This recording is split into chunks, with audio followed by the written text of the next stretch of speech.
Teju, your competition starts now.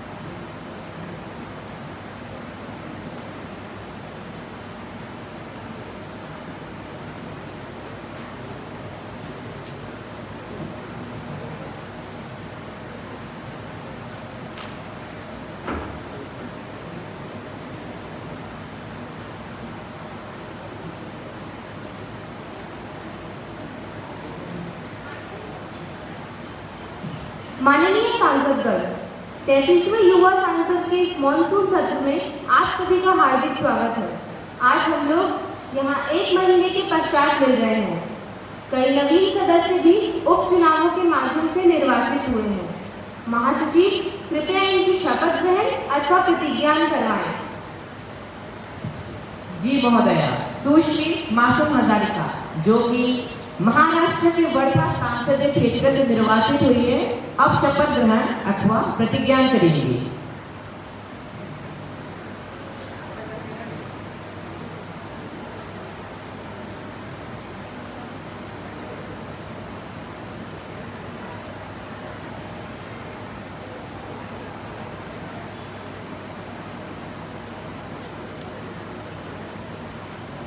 महोदय, आप शपथ ग्रहण करेंगे, प्रतिज्ञान करेंगी? महोदय, मैं शपथ लेना चाहूँगी। आप किस भाषा में शपथ लेना चाहेंगी? मराठी में महोदय।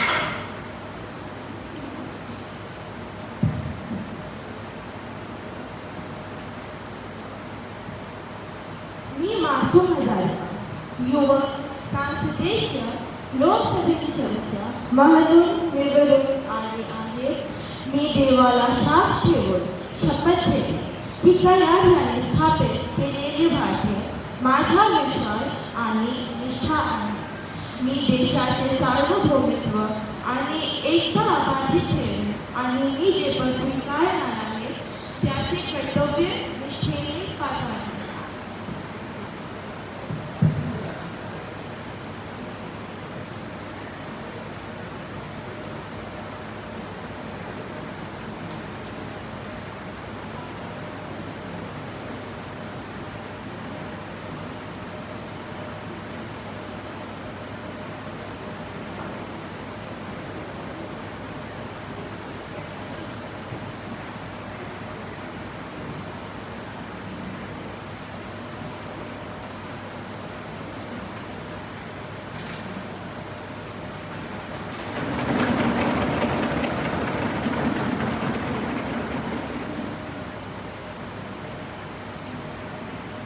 सुश्री यादव यादव, जो पश्चिमी अरुणाचल प्रदेश संसदीय क्षेत्र से निर्वाचित हुई है, अब शपथ ग्रहण अथवा प्रतिज्ञान करेंगी।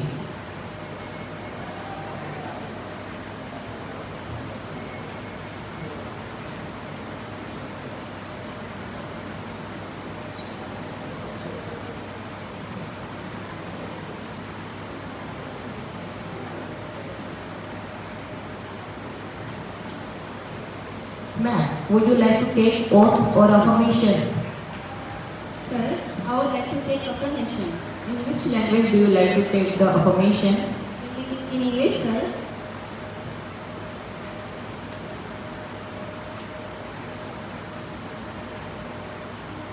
I, Yanda Yaju, having been nominated as a candidate to fill a seat in the Lok Sabha, do swear in the name of the solemnly affirm that I will bear true faith and allegiance to the Constitution of India as by law established, and that I will uphold the sovereignty and integrity of India.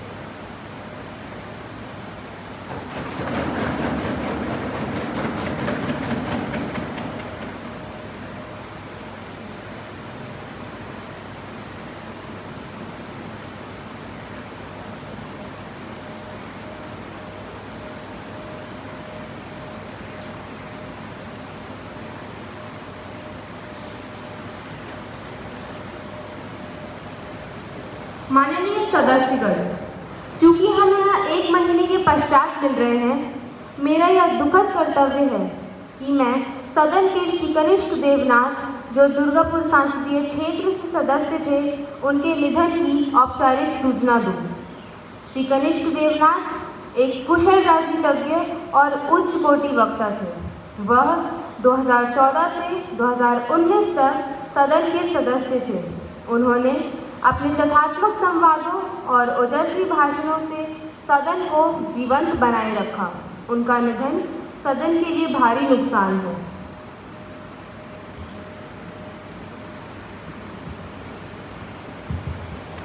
अध्यक्ष महोदया, मैं स्वयं तथा सरकार की ओर से माननीय पूर्व सांसद श्री कनिष्ठ देवनाथ को श्रद्धांजलि अर्पित करती हूँ। तारीख ने देखी थी ऐसी भी घड़ियाँ, लम्हों ने खता की, सदियों ने सजा पाई।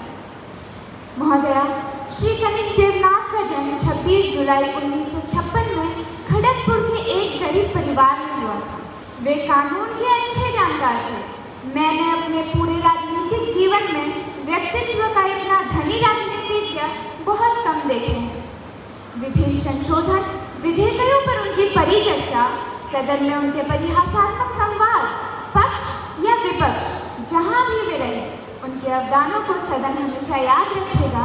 मैं उनके परिवार के लिए अपनी गहरी संवेदना प्रकट करती हूँ।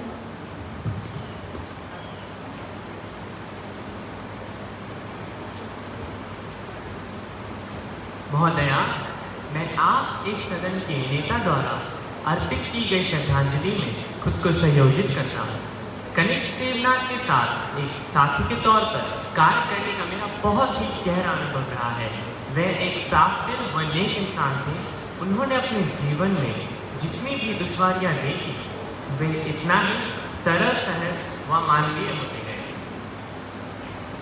मुझे याद है कि सदन में जब डाक एक तार संशोधन विधेयक पर परिचर्चा हो रही थी, वे इस समय विपक्ष में बैठे हुए थे, लेकिन इस महत्वपूर्ण विधेयक की जितनी बारीकियों पर उन्होंने सुझाव दिया, उससे माननीय मंत्री जी भी आश्चर्यचकित रह गए थे और सारा सदन उनकी ज्ञान, संदर्भ दक्षता, अध्ययन वृत्ति समक्ष नतमस्तक हो गए थे। कुछ लोग हैं जो वक्त के सांचे में ढल गए, कुछ लोग हैं जो वक्त के सांचे में ढल गए, कुछ लोग हैं जो वक्त के सांचे बदल गए। मैं ऐसे सांचे बदल देने वाले व्यक्ति के प्रति हार्दिक श्रद्धांजलि व्यक्त करता हूँ तथा सरकार से अपेक्षा करूँगा कि उनके परिवार को किसी भी तरह का कष्ट ना हो, यह सुनिश्चित करें।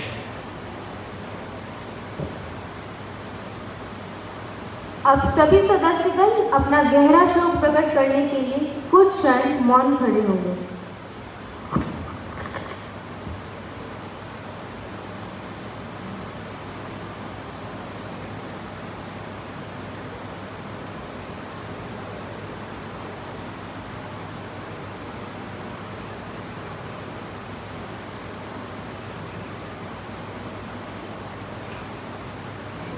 ओम शांति शांति शांति।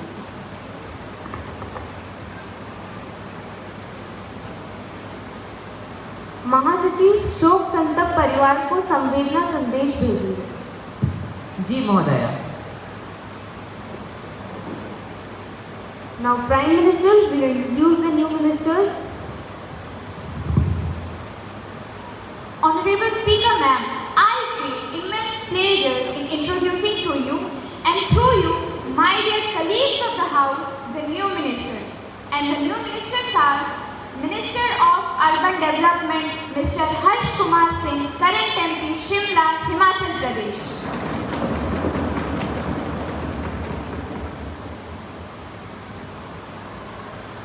Micro, Small and Medium Enterprises, Ms. Ankita Shukla, current MP, Mirzapur, Uttar Pradesh.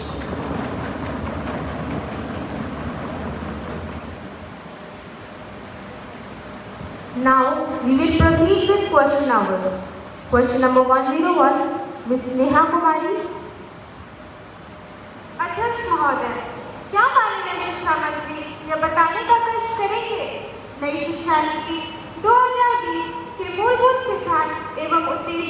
क्या क्या है?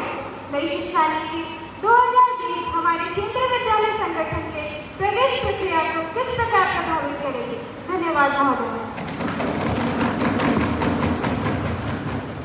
माननीय शिक्षा मंत्री सुश्री ज्योति गुनावत।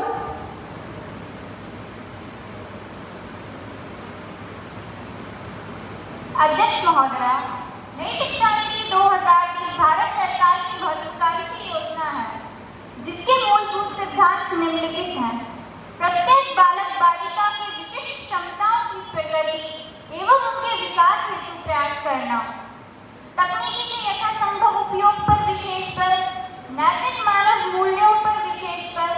महोदया, इस नई शिक्षा नीति के प्रमुख उद्देश्य भी वर्णित करना चाहूंगी। प्रारंभिक बाल्यावस्था देखभाल और शिक्षा, ड्रॉप आउट बच्चों की संख्या कम करना, स्कूल शिक्षा के लिए नवीन राष्ट्रीय पाठ्यचर्या की रूपरेखा का निर्माण किया जाना। सभापति महोदया, अब मैं केंद्रीय विद्यालय संगठन की प्रवेश प्रक्रिया के संबंध में पूछे गए प्रश्न का उत्तर देना चाहूंगी। नई शिक्षा नीति 2020 के अंतर्गत केंद्रीय विद्यालय संगठन में प्रवेश की न्यूनतम आयु 5 से बढ़ाकर 6 वर्ष हो गई है। नई शिक्षा नीति 2020 के तहत पूर्व प्राथमिक शिक्षा भी प्रस्तावित है, जिसके अंतर्गत बच्चों की न्यूनतम प्रवेश आयु 3 वर्ष की गई है। शिक्षा नीति प्रारूप में लागू होने पर केंद्रीय विद्यालय संगठन में बच्चों की आयु 3 वर्ष रखी जाएगी। धन्यवाद महोदया।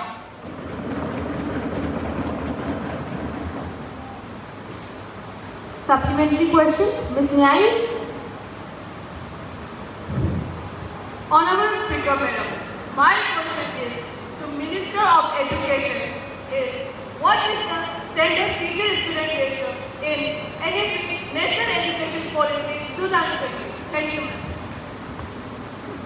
Minister of Education. Honorable Speaker Madam, the standard teacher-student ratio is 30:1 as per National Education Policy 2020. Now, question number 102, Shri Manish Sarkar. महोदया, मैं आपके माध्यम से स्वास्थ्य मंत्री भारत सरकार से यह जानना चाहता हूँ।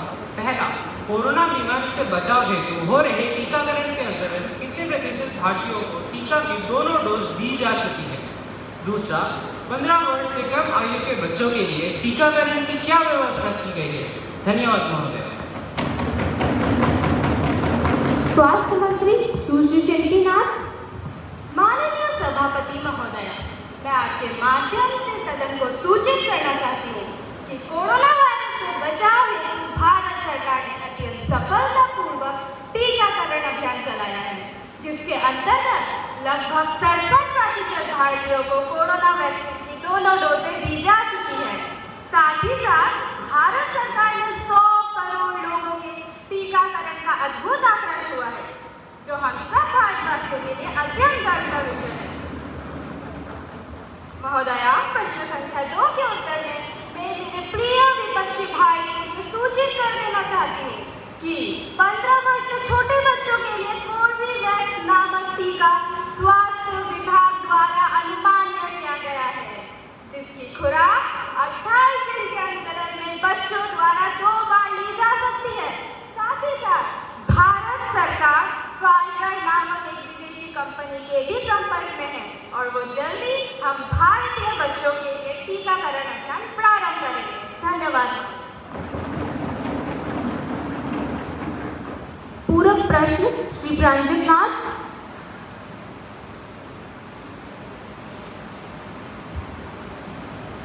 सभापति महोदया, मैं आपके माध्यम से स्वास्थ्य मंत्री भारत सरकार को ये प्रश्न पूछना चाहता हूँ कि कोरोना काल में हुए ऑक्सीजन संकट की समस्या आने वाले समय में दोबारा ना हो, इसके लिए सरकार क्या प्रयास कर रही है? धन्यवाद महोदया। माननीय स्वास्थ्य मंत्री। माननीय सभापति महोदया, मैं आपके माध्यम से मेरे प्रिय विपक्षी भाई को ये सूचित कर देना चाहती हूँ कि ऑक्सीजन संकट को लेकर सरकार बेहद संवेदनशील है। सरकार निकट निकट भविष्य में प्रत्येक राज्य में एक ऑक्सीजन प्लांट लगाने का प्रस्ताव लाएगी। साथ ही साथ बड़े राज्यों में 2 से 3 ऑक्सीजन प्लांट लाने का प्रस्ताव सरकार के मस्तिष्क में है। सरकार ऑक्सीजन के समय पर सुचारू एवं गतिशील संचालन हेतु संचार तंत्र में आमूलचूल परिवर्तन करने जा रही है। महोदया, मेरा विपक्षी दल से यह आग्रह है कि कृपया वो अपने राज्य में ऑक्सीजन की कमी की मांग पर ध्यान दें, क्योंकि जरूरत से ज्यादा ऑक्सीजन की मांग करने पर अन्य राज्यों को इसकी कमी का सामना करना पड़ता है। उदाहरण, कोरोना काल में दिल्ली सरकार ने अपनी जरूरत से 2 गुनी ज्यादा ऑक्सीजन की मांग की, जिनसे अन्य राज्यों में ऑक्सीजन की आपूर्ति कम हो गई। लेकिन क्या आप भूल गई हैं कि आपकी राज्य सरकारों ने भी तो ऑक्सीजन की डिमांड बढ़ाई? कृपया ये क्वेश्चन मत पूछें। कृपया शांत बैठ जाएं। आपके कहे हुए प्रश्न रिकॉर्ड से नहीं जा रहे हैं। विपक्ष, कृपया शांत बैठ जाएं। Question number 103, Mrs. Rani Mandal. Honorable Speaker Madam, I just want to draw your kind attention towards the recent environmental crisis of the country. Will Minister of Environment please state that whether it is the fact that 30% of India's land is degraded? Will government take any steps to restore that degraded land? Minister of Environment, Mr. Arjun Dev.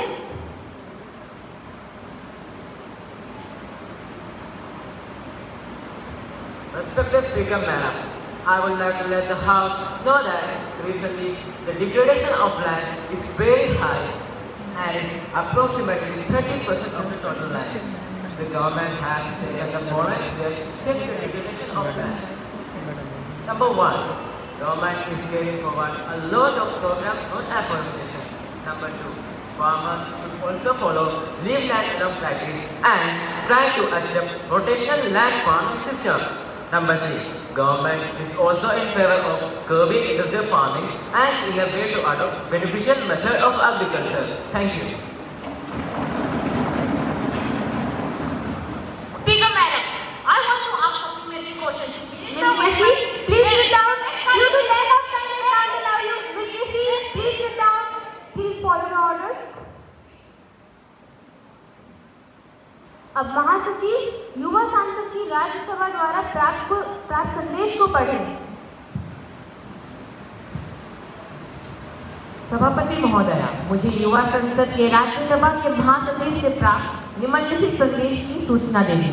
युवा सांसद को राज्यसभा की प्रक्रिया तथा कार्य संचालन विभाग के अनुसार संविधान आदेश विधेयक 2022 की 1 प्रति सभा पटल पर रखने का निर्देश हुआ है, जो कि राज्यसभा द्वारा 28 मार्च 2022 को हुई बैठक में पारित किया गया था। धन्यवाद महोदया।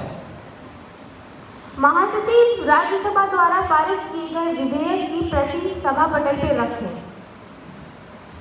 महोदया, मैं राज्यसभा द्वारा पारित किए गए संविधान आदेश विधेयक 2022 यानी अनुसूचित जाति व अनुसूचित जनजाति की 1 प्रति सभा पटल पर रखता हूँ।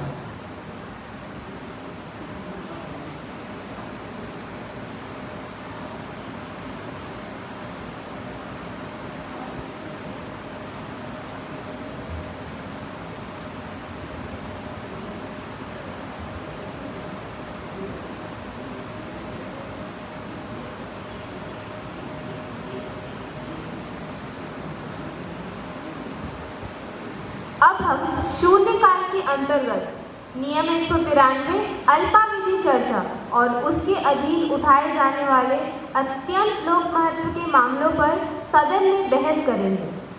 सुश्री मोनिका से अनुरोध है कि वह सदन के समक्ष अपनी चर्चाएं उठाएं।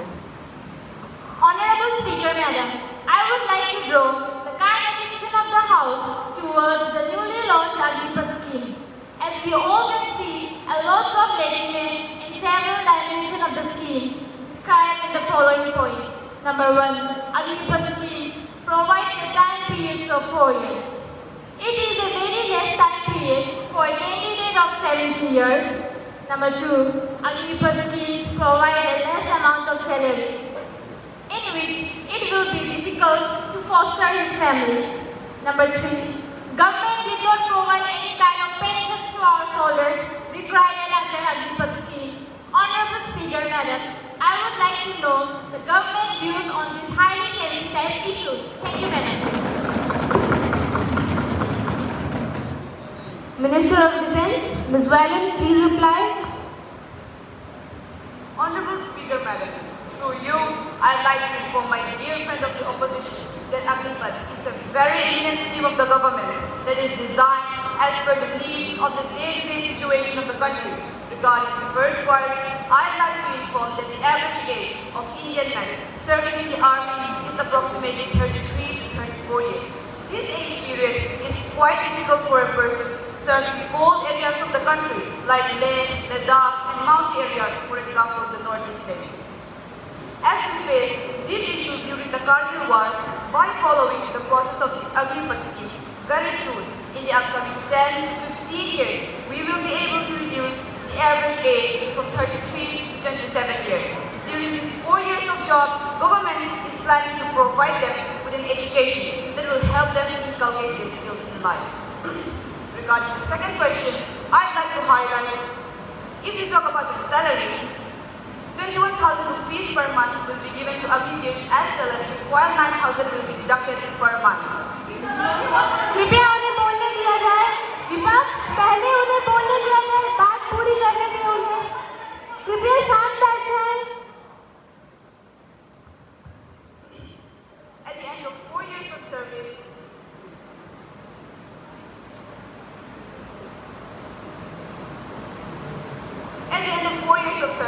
an Agnipath will get an approximate equivalent amount of 10 to 11 lakh. I think it is a quite good sum to start a new business or invest in a preparation for getting some jobs. Regarding the third question, I'd like to highlight as government is suffering from an overload of extra pension. That's why at present no such proposal has been kept in the Agnipath scheme. But I promise to the House, as the government gets some relaxation to the burden of overload of pension, surely some solution will be sought. Thank you, Madam. अब सुश्री अंजलि से अनुरोध है कि वो सदन के समक्ष अपनी बात रखें। आदरणीय सभापति महोदय, क्या माननीय वित्त मंत्री सदन को यह बताने का कष्ट करेंगे कि पहले ही बहुत सी वस्तुओं पर 28% तक का जीएसटी टैक्स लगाया जाता था। इसके पीछे केंद्र सरकार की क्या परियोजनाएं हैं? इस जीएसटी के वर्ग से आवश्यक वस्तुओं को ही दूर रखा गया था, परंतु अब सरकार उन पे भी टैक्सेस लगाना शुरू कर रही है। जैसे पैकेट में आने वाली दूध, दही, लस्सी आदि पे 5% की जीएसटी लगा रही है। शिक्षा में उपयोग होने वाली वस्तुओं पे 12% की जीएसटी लगा रही है। ये ही नहीं, हॉस्पिटल में 5,000 के ऊपर के कमरे बुक करने पे 5% का तो जीएसटी चार्ज ही लग जाता है। क्या इससे आम नागरिकों का जीवन गंभीरता से प्रभावित नहीं होगा? आम नागरिकों को ध्यान में रखते हुए सरकार क्या निर्णय ले रही है, कृपया सदन को बताएं। माननीय अध्यक्ष महोदय, बट जीएसटी का बढ़ता हुआ रेट देख के मुझे आज अदम गोडसे साहब का एक शेर याद आ रहा है। तुम्हारी फाइलों में गाँव का मौसम गुलाबी है। तुम्हारी फाइलों में गाँव का मौसम गुलाबी है, मगर ये वादे झूठे हैं, और ये दावे किताबी है। पर मैडम, शायद आप ये भूल रही है कि जीएसटी का प्रस्ताव आप ही के जरिए में लाया था। को बोलने दिया जाए। कृपया वित्त मंत्री को बोलने दिया जाए। पहले कृपया बैठ जाए। आप लोग कृपया बैठ जाए। माननीय वित्त मंत्री। माननीय सभापति महोदय, मैं आपके माध्यम से इस सदन को सूचित करना चाहूंगी कि भारत सरकार देश के आम नागरिकों तथा मध्यवर्गीय व्यापारियों के बारे में सदैव गंभीरता से उनके हित के लिए तत्पर रहती है। मैं यह भी स्पष्ट कर देना चाहूंगी, यदि दाल, आटा, चावल और पैकेट वाली वस्तुएं जैसे दूध, लस्सी, दही, पनीर आदि एक साथ 25 किलो लिए जाए तो उन पर कोई टैक्स नहीं लगेगा, किंतु यही वस्तुएं 5 किलो के 5 पैकेट लिए जाए तो उन पर 5% जीएसटी लगाने का प्रबंध किया गया है। इसका मुख्य कारण ये है कि कम वजन वाली वस्तुओं का निर्माण, उनके पैकेजिंग, उनके ट्रांसपोर्टेशन में कंपनी तथा सरकार को बहुत सी परेशानी एवं रिस्क उठानी पड़ती है। इसी अलावा अनावश्यक जोखिम से बचने के लिए सरकार 5% GST लगा रही है। महोदया, मैं दूसरे प्रश्न के संदर्भ में यह जवाब देना चाहूँगी। शिक्षा जगत से जुड़ी आधारभूत वस्तुएं जैसे नोटबुक, पेंसिल, किताब आदि, इनको अभी भी GST के दायरे से बाहर ही रखा गया है। बस कुछ वस्तुएं ऐसी हैं जैसे मानचित्र, एटलास, मैप चार्ट, जिन पर GST लगाए जाने का प्रबंध किया जा रहा है। मैं विपक्षी दल को ये स्पष्ट कर देना चाहूँगी, शिक्षा जगत में लगाए गए टैक्स सर्वकालिक नहीं है। भविष्य में इस पर गंभीरता से सोच विचार कर इसे हटाया भी जा सकता है। धन्यवाद महोदया। Now breach of privilege, Mr. Vijayaso.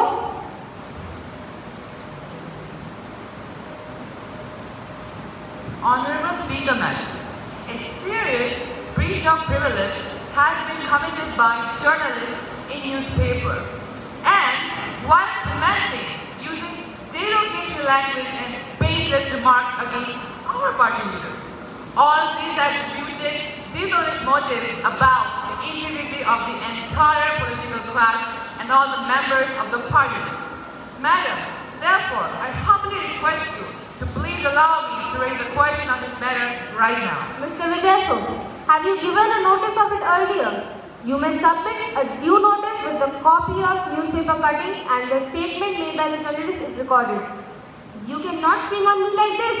But I have already given the notice. It will be examined when it comes to me and I will let you know my decision later. Okay, ma'am.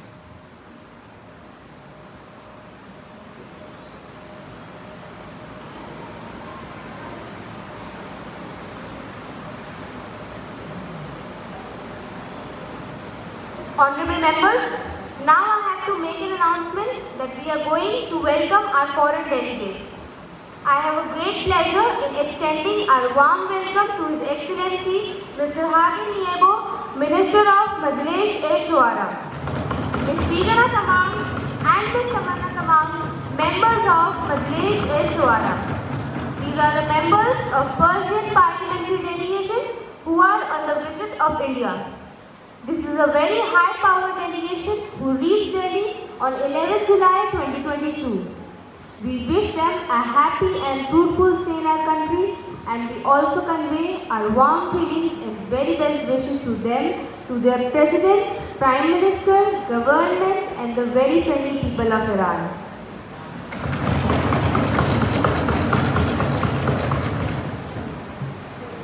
अब हम ध्यानाकर्षण प्रस्ताव पर चर्चा करेंगे।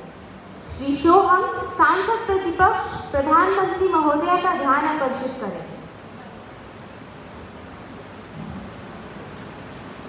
I want to call the attention of the government for the inclusion of all Union territories under the 6th schedule of the Constitution for the safeguardment, employment and cultural identity for the local population. Honorable Prime Minister,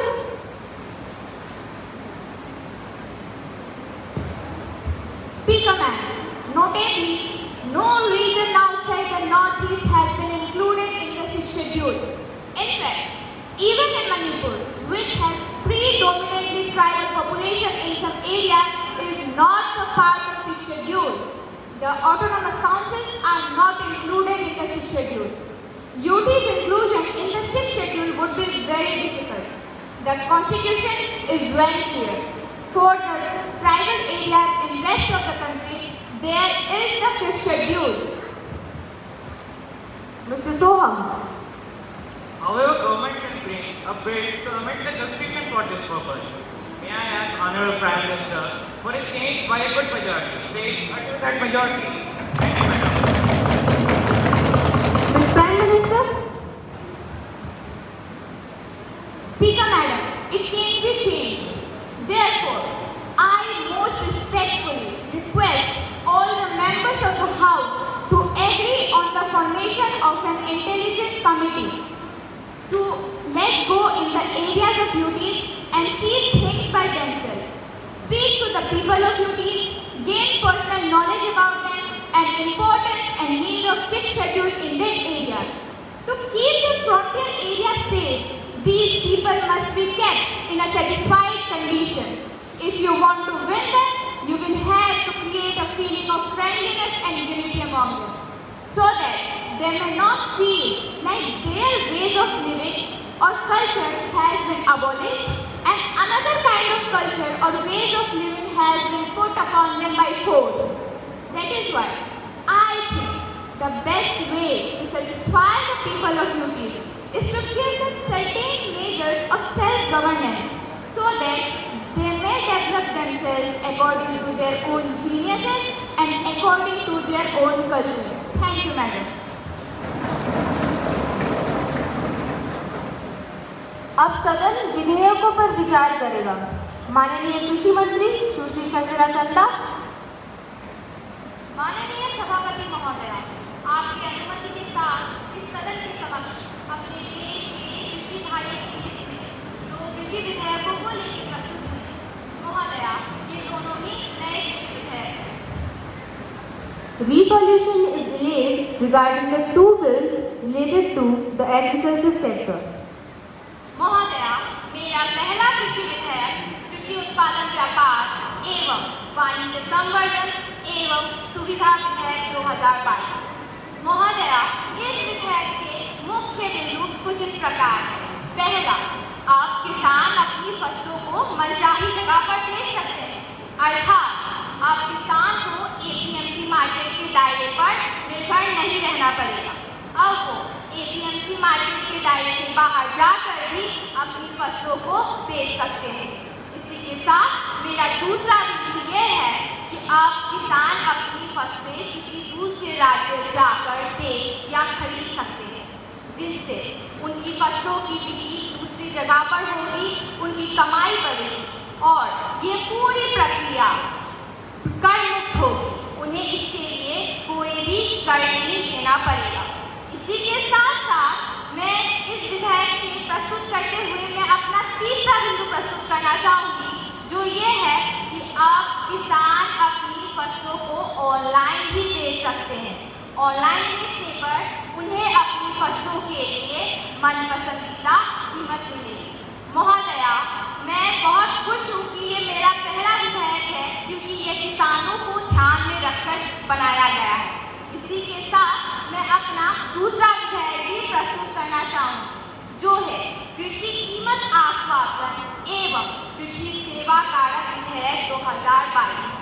महोदया, इस विधेयक के मुख्य बिंदु इस प्रकार है।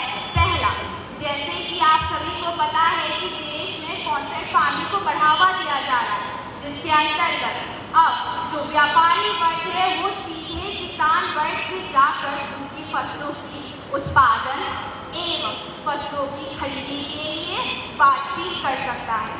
इसी के साथ साथ मैं अपना दूसरा बिंदु प्रस्तुत करती हूँ, वो ये है कि अब जैसे कि आप सभी को पता है कि फसल खराब हो जाने पर किसानों के ऊपर एक भारी नुकसान आ जाता है। अब वो नुकसान किसानों को नहीं बल्कि कॉन्ट्रैक्ट या फिर एग्रीमेंट बनाने वाली कंपनियों को भुगतना पड़ेगा। उन फसलों के खराब होने का नुकसान अब वो कंपनियां करेंगी, उन नुकसानों का निवारण अब वो कंपनियों के ऊपर होगा। महोदया, मेरा तीसरा बिंदु जो ये विधेयक प्रस्तुत करता है वो ये है कि आप किसान अपनी फसलें आराम से जाकर व्यापारी वर्ग को बेच सकते हैं सीधे। उन्हें किसी भी बिचौलिए की जरूरत नहीं है। वो अब ये जो बिचौलिया वर्ग है, जो बीच में उन दोनों के बीच में एक नाता जोड़ता है, वो पूरी तरह से हट जाएगा और ये पूरी प्रक्रिया पारदर्शी होगी। महोदया, इस वक्त मुझे कुछ लाइनें याद आती हैं कि किसान की फसल जब जब खेतों पे लहराती है, किसान की फसल जब जब खेतों पर लहराती है, चुनरी धाने पहने धरती खुशी के गीत गाती है, खुशी के गीत गाती है। हवाओं से करे अठखेलिया जब, हवाओं से करे अठखेलिया जब शरबती गेहूँ, हवाओं से करे अठखेलिया जब शरबती गेहूँ चमक जाते हैं चेहरे, तब खुशी खिलखिलाती है, तब खुशी खिलखिलाती है, तब खुशी खिलखिलाती है। महोदया, मैं इस विश्वास और आश्वासन के साथ इस सदन के समक्ष इन विधेयकों को प्रस्तुत करती हूँ कि वह अपने आपसी मतभेदों को भूलकर अपने देश के कृषि भाइयों के हित के बारे में सोचकर इन विधेयकों को अपनी मंजूरी दें। धन्यवाद महोदय।